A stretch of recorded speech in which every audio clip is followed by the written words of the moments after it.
Good morning बच्चों। मैं doctor Sita Choubey, मनोविज्ञान विभाग, मारवाड़ी कॉलेज, रांची।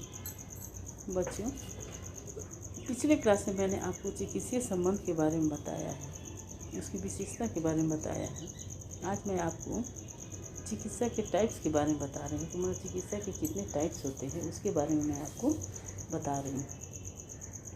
देखिए, मनोचिकित्सा के विभिन्न प्रकार हैं और सभी प्रकारों का उद्देश्य एक ही है, व्यक्तियों के मनोवैज्ञानिक दुख को कम करके उनमें प्रभावी तथा अनुकूलित व्यवहार, एडेप्टिव बिहेवियर उत्पन्न करना है।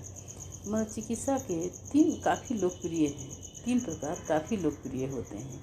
इसमें देखिए, मनोचिकित्सा का मतलब क्या होता है। मनोचिकित्सा के विभिन्न प्रकार हैं और सभी प्रकारों का उद्देश्य एक ही होता है, व्यक्तियों के मनोवैज्ञानिक दुख को कम करके उनमें प्रभावी तथा अनुकूलित व्यवहार उत्पन्न करता है ना। मनोचिकित्सा के हम लोग क्या करते हैं, मनोचिकित्सा के तीन प्रकार काफ़ी लोकप्रिय हैं। जैसे पहला है मनोगतिकीय चिकित्सा, साइकोडायनेमिक थेरेपी, व्यवहार चिकित्सा तथा मानवतावादी अस्तित्ववादी चिकित्सा, ह्यूमनिस्टिक एक्जिस्टेंशियल थेरेपी। अब देखते हैं, कालानुक्रम के अनुसार सबसे पहले मनोगत्यात्मक चिकित्सा का प्रादुर्भाव हुआ, उसके बाद व्यवहार चिकित्सा का और अंत में मानवतावादी अस्तित्व चिकित्सा का। इन तीनों तरह के मनोचिकित्सा का वर्गीकरण विभिन्न तरह के प्राचलों या कसौटियों के आधार पर किया गया, जिसका वर्णन यहाँ अपेक्षित है। इसका वर्णन हम लोग कर सकते हैं।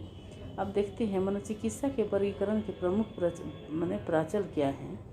इसमें हम लोग देख लेते हैं कि सबसे पहले इसे बताया गया है कि नैदानिक मनोवैज्ञानिकों ने विभिन्न तरह के मनोचिकित्सा के प्रकार बतलाए हैं। इन सबों का वर्गीकरण कुछ इस प्रकार से किया गया है। समस्या का कारण क्या है। पहला होता है कि समस्या का कारण क्या है, मनोवैज्ञानिक समस्या का कारण क्या है, कि कसौटी पर तीनों प्रमुख मनोचिकित्सा अर्थात मनोगतिक चिकित्सा, व्यवहार चिकित्सा तथा मानवतावादी अस्तित्ववादी चिकित्सा की समस्या अलग अलग है ना। तो मनोगतिक चिकित्सा का मत है कि अंतर मानसिक द्वंद्व जो किसी व्यक्ति के मन में उपस्थित होते हैं, से मनोवैज्ञानिक समस्या या मानसिक रोग की उत्पत्ति होता है।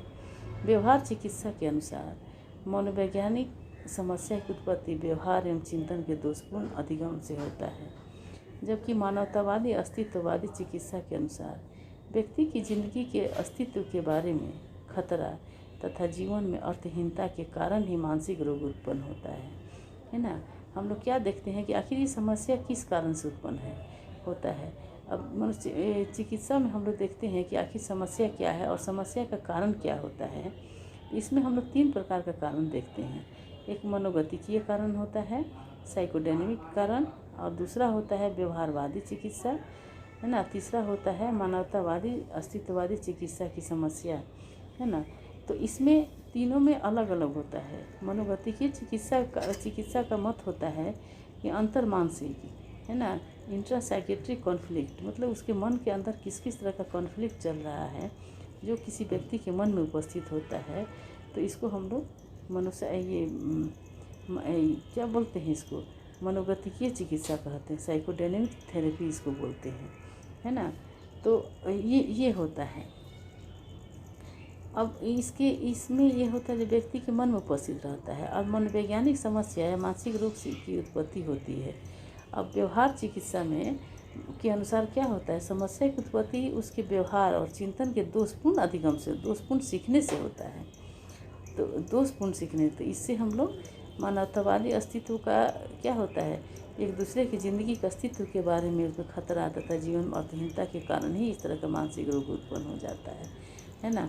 तो इसमें हम लोग पहले देखते हैं कि समस्या के कारण के बारे में हम लोग पहले देखते हैं है ना, कि समस्या का क्या क्या कारण है, उस कारण में कौन कौन से टाइप्स आते हैं, इसको देखते हैं। अब दूसरा हम लोग देखते हैं कि कारण की उत्पत्ति किस तरह से हुई है।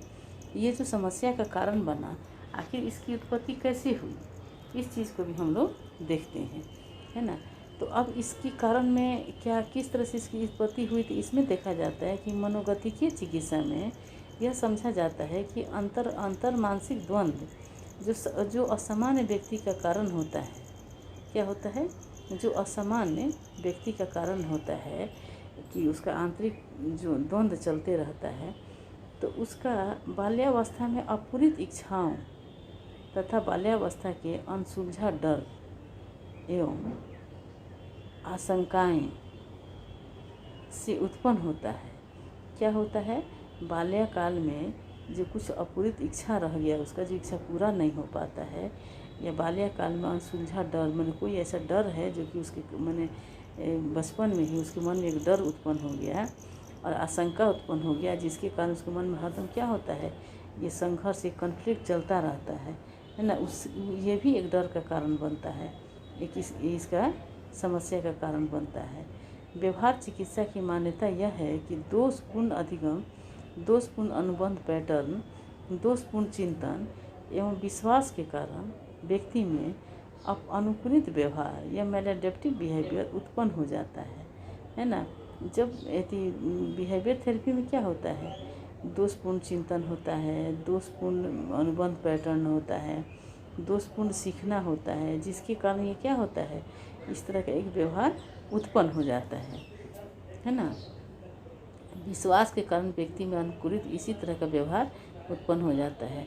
अब मानवतावादी अस्तित्ववादी चिकित्सा में यह समझा जाता है कि व्यक्ति में अकेलापन, अपरिवर्तित अपने अस्तित्व में अर्थहीनता का जो वर्तमान भाव होता है, वो असामान्य व्यवहार के लिए उत्तरदायी होता है।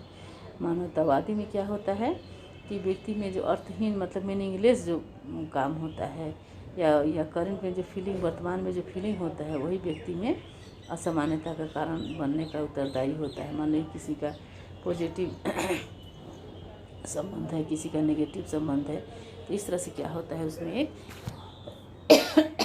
फीलिंग्स उत्पन्न हो जाता है जो कि व्यवहार को गलत करने में काफ़ी उपयोगी होता है ना। तो ये हम लोग समस्या के कारण को खोजते हैं, तो ये होता है समस्या का कारण, है ना। इसमें बहुत सारे कारण हैं जिसको कि हम लोग देखते हैं। और अब हम देख रहे हैं कि इसका अर्थहीनता क्या होता है। मैंने मनुष्य के जीवन में कोई ऐसी बातें आ जाती हैं जिसका कि उसके जीवन पर बहुत अधिक प्रभाव नहीं पड़ता है, बहुत अधिक मैंने अर्थ नहीं होता है, लेकिन फिर भी व्यक्ति उससे डरने लगता है या उसे गलत व्यवहार करने लगता है उसी के कारण। तो उसके व्यवहार में क्या होता है, परिवर्तन होने लगता है। तो ये भी हो जाता है कि व्यक्ति अपना संतुलन खोने लगता है और व्यवहार अनियमित होने लगता है, तो इससे भी व्यक्ति घबराने लगता है और करने लगता है। तो ये समस्या का ये एक कारण ये भी होता है, ये भी कारण होता है। अब परिवर्तन या अकेलापन, जब व्यक्ति बहुत ज़्यादा अकेले रहने लगता है ना, उसको अकेलापन बहुत अखरने लगता है, तब भी किसी तरह का ये समस्या आ जाता है कि लोगों के व्यवहार, ये चिकित्सा की जरूरत पड़ता है, लोग के व्यवहार में परिवर्तन होने लगता है, व्यक्ति असामान्य होने लगता है। अकेलापन व्यक्ति के लिए सबसे बड़ा समस्या होता है ना। तो अभी आज के क्लास में यही समाप्त करती हूँ, फिर अगले क्लास में अगले टॉपिक्स को बताऊँगी, इसके अगले और जो भी पॉइंट्स हैं उसको मैं बताऊँगी।